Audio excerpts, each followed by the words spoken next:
السلام عليكم ورحمة الله وبركاته. حبايبي طلبة الصف السنة الإعدادي الترم الأول، أهلا بكم. وهنشرح إن شاء الله النهاردة بإذن الله الدرس الأولاني في الترم الأول، محاولات تصنيف العناصر. نخش في الموضوع على طول. احنا عندنا طبعا عارفين إن أي حاجة بتتكون في حياتنا بنصنعها، بتتصنع من عناصر بما فيها الأرض وبما فيها أجسامنا نفسها وأي حاجة تانية. طيب العناصر اللي احنا نعرفها زي الحديد والنحاس والألمونيوم والذهب والقصدير وكل الكلام الجميل ده، هل احنا لقيناهم كده في الأول؟ لا طبعا. عندنا دلوقتي مرتبين في جدول دوري معروف لينا، نجيبه نشوف كل العناصر اللي موجودة عندنا دي. طب في بداية الأمر كانوا كده؟ لا. تعالوا في رحلة مع بعضنا كده نعرف العلماء عملوا ايه عشان يظبطوهم في الجدول الدوري الأخراني اللي هو معانا وبنقدر نعرف منه كل حاجة ده.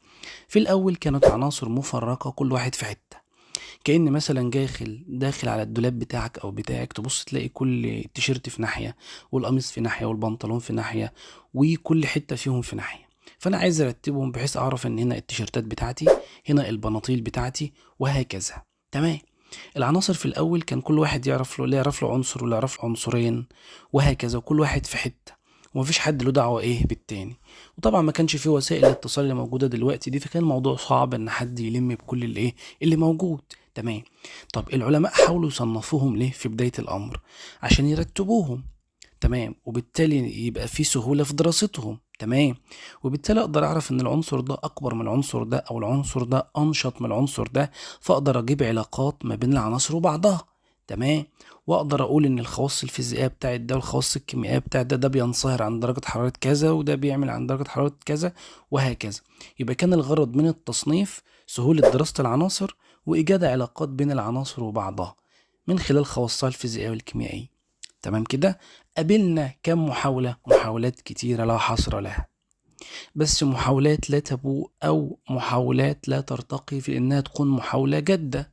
فأول محاولة جادة مظبوطة كانت محاولة عالم اسمه مندليف أو مندليف على حسب النطق. تمام. ده عالم روسي، كان من عنده بنقول إن ده جدول مندليف هو أول جدول دوري حقيقي نقدر نعترف بيه ونتكلم عليه. طب وليه سميناه كلمة جدول دوري؟ عشان ناخد كل كلمة كده بالتفصيل. دوري عشان دورية، الدورية يعني الحاجة اللي بتتكرر. دورية الأيام يعني الأيام بتتكرر، السبت يجي لغاية الجمعة وبعدين نرجع نعيد من الأول تاني وهكذا. فالعناصر في خواصها برضو بتتكرر في الجدول ده زي ما هنشوف بعد كده، فعشان كده سموه جدول دوري. أي جدول من اللي احنا هندرسهم اسمه جدول دوري لأن الخواص بتتكرر فيه. فعندي 3 جداول، جدول دوري بتاع مندليف وجدول دوري بتاع موزلي وجدول دوري إيه حديث، فكله اسمه جدول دوري. الاسم التالت هو اللي بيفرق سواء كان مندليف أو موزلي أو حديث. نكمل مع بعض.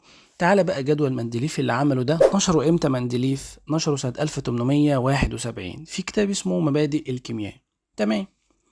كان على ايام مندليف ده 67 عنصر بس معروفين. طبعا دلوقتي 118 عنصر اللي معروفين او هم خلاص اللي بقوا ايه موجودين معانا، بس احنا دلوقتي بقوا 118. قبل كده على ايام مندليف انا بقول لك الجدول الدوري بتاعه كان سنه 1871، احنا بنتكلم دلوقتي على الزمن اللي احنا فيه، يبقى كان على ايامه كانوا 67 عنصر بس. تمام. عمل ايه مندليف؟ عشان مندليف يقدر يكون الجدول الدوري بتاعه، قال لك جاب ال 67 عنصر دول عمل لهم 67 بطاقه، 67 كارت كده يكتب عليه ايه خواص العنصر والكلام ده. تمام. كل واحده ايه تمثل العنصر ده، كتب عليها رمزه، الرمز بتاعه اللي بنعرفه من خلاله، وكتب عليها وزنه الذري. الوزن الذري في منا وبين بعض كده فيما يشبه العدد الكتلي يعني. تمام. طيب نيجي اللي يشوف عمل ايه كمان وكتبها على الكروت دي. كتب الايه الخواص الهامة عليه زي درجة الانصهار بتاعته ودرجة الغليان وكثافة وحاجات تانية ايه كتير. تمام. قام مرتب العناصر بتاعته ديت، جمع العناصر اللي شبه بعض كده وقام حاططهم ايه في مجموعة رئيسية كده. كل العناصر اللي شبه بعض مثلا ايه في الخواص بتاعتها حطها في مجموعة رئيسية من وجهة نظره من خلال الخواص اللي هو شافها. تمام. زي ما يكون مثلا دخلنا على تانية اعدادي كده بقسمهم، اول تصنيف يجي في بالي ان اقسمهم لبنات وبنين. تمام. طب بعد ما اقسمهم لبنات وبنين ممكن اخش برضو تصنيف فرعي داخل البنات مثلا وداخل البنين، واقول مثلا هجيب الطوال كده والقصيرين كده. يبقى داخل البنات في تصنيف تاني وداخل الصبيان برضو ايه او الولاد في تصنيف تاني ايه فرعي داخلي جوه. هو ده اللي عامله مندليف برضو. وبعد كده قسم عناصر المجموعة الرئيسية الواحدة إلى فرعين، سمى كل فرع A و B، لأنه وجد إيه؟ إن فيهم شوية اختلافات برضو بين العناصر وبعضها. يبقى أنا جبت في الأول تعالوا اليمين يمين والشمال شمال، ده شكله كذا وده شكله كذا، تمام. وبعدين جوه المجموعه الواحده اختلفت برضه، لقيت في عناصر ايه مختلفه عن عناصر شويه، فعملت تصنيف فرعي اسمه A و B، مجموعتين فرعيتين اسمهم A و B، تمام. يقول لي علل هنا، اقول له لاختلاف خواص كل عنصر عن الاخر، تمام. جدول الدوري بتاع مندليف زي اللي احنا شايفينه قدامنا في الصوره ده، الشكل اللي هو عمله ايه مندليف. بعد ما رتبهم حسب ايه، عمل لي مجموعات كده حسب المتشابه، وبعدين صنف المجموعه لمجموعتين فرعيتين، لقى ايه، اكتشف حاجات من الترتيبه بتاعته، بص عليها كده لقى حاجات بتظهر قدام عينيه. زي ايه؟ قال لك ان العناصر بتترتب ترتيب تصاعدي حسب الاوزان الذريه بتاعتها، يعني هي ماشيه من الشمال لليمين كده كانها مترتبه. يعني مثلا الاتنين جت وبعدين جت مثلا 15 وبعدين جت 34، فالاتنين صغيره، ال 15 اكبر منها، 34 اكبر منها، وهكذا. فكانها مترتبه ترتيب تصاعدي حسب الوزن الذري بتاعها من الايه، من الشمال لليمين. ماشي. تاني حاجه ايه؟ قال لك ان خواص العناصر بتتكرر بشكل دوري مع بدايه كل دوره جديده.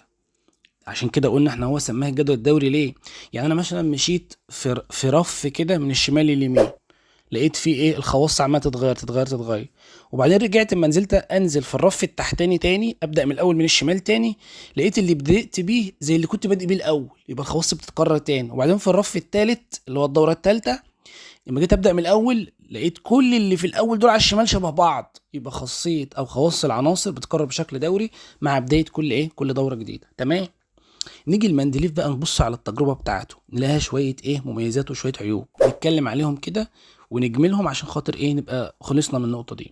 مندليف لما جه عمل شويه مميزات، زي ايه؟ انه تنبأ بامكانيه اكتشاف عناصر جديده. قال يا جماعه لا، ده اكيد في عناصر انا ما اكتشفتهاش وهيكتشفوها بعد كده، تمام. يبقى هنا ايه، تنبأ باكتشاف عناصر جديد، وحدد قيم اوزانها الذريه، يعني قال هي وزنها الذري تقريبا هيبقى كذا. يبقى هو لما انا مثلا اجي اديك ورقه وفيها ارقام مثلا 1 و3 و4، المفروض انك تخمن ان في 2 ناقص، هو بالشكل ده برضو، وطرق لها اماكن فارغه في الجدول الدوري لعناصر لم تكتشف بعد، تمام. طب وعمل ايه كمان من مميزاته؟ قال لك صحح مندليف الاوزان الذريه اللي كانت مقدره خطا قبل منه. كانت ناس حاسبه الاوزان الذريه للعناصر بس كانت غلط، هو قدرها صح وصححها. ده بالنسبه لمميزات ايه مندليف. تعال نشوف عيوبه بقى، واللي بناء عليه كان لازم نعمل جدول دوري بعد منه. طب العيوب ايه؟ قال لك اضطر مندليف الى الاخلال بالترتيب التصاعدي للاوزان الذريه لبعض العناصر.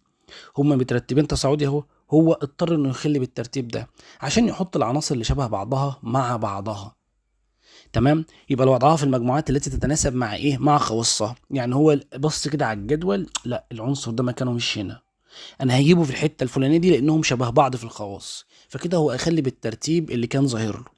رقم 2، كان سوف يضطر للتعامل مع نظائر العنصر الواحد على انها اكثر من عنصر. نظائر العنصر اللي هو الشبيه بتاعه، يعني انا عندي مثلا عنصر زي الهيدروجين، المفروض ان هو ايه، H11 عنده بروتون بس، H11 اللي بيميزه هو عدد بروتوناته، فالبروتونات مش هتتغير، هو H11 طول الوقت. يبقى عدد النيوترونات هنا هو اللي ايه، هو اللي هيتغير، وبالتالي هيغير لي حاجات في العنصر هيتنيه زي ما هو، مفيش اي مشكله، لان اللي بيميز العنصر هو عدد بروتوناته اللي هو العدد الذري بتاعه. يعني العدد النيوترونات لما بيغير عدد الكتل، اللي هو بمفهوم مندليف اللي هو الوزن الذري. يبقى كده النظائر بتاع العنصر هي ما زالت نفس العنصر، كأن انت كده عملت شويه ميك اب وغيرت في شكلك.